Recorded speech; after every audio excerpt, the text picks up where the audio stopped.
400 metrlik gonkaga Mercedes tezroqmi yoki BMWmi? Hozir ko'rib chiqamiz. BMWning rekordiga keladigan bo'lsak, bu 1800 ot kuchlik BMW M3 G80 kuzovida bo'ladi. S58 motori bilan. Buning rekordi 7 sekund 77 soniya. Bu rekord davomida BMW 290 tezligiga chiqqan va eng qizig'i Lexusga o'xshab avariyaga uchragan. 400 metrga ko'pchilik yosh bola o'ylashi mumkin Mercedes T80 eng tez deb yoki AMG One deb. Hech qanaqasiga.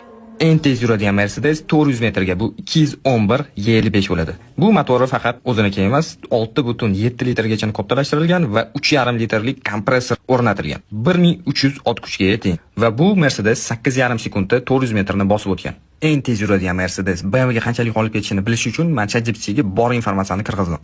ChatGPTning javobini ko'rishingiz mumkin. Mercedes BMWga 12 korpusga olib ketadi yoki 57 metrni tashkil qiladi.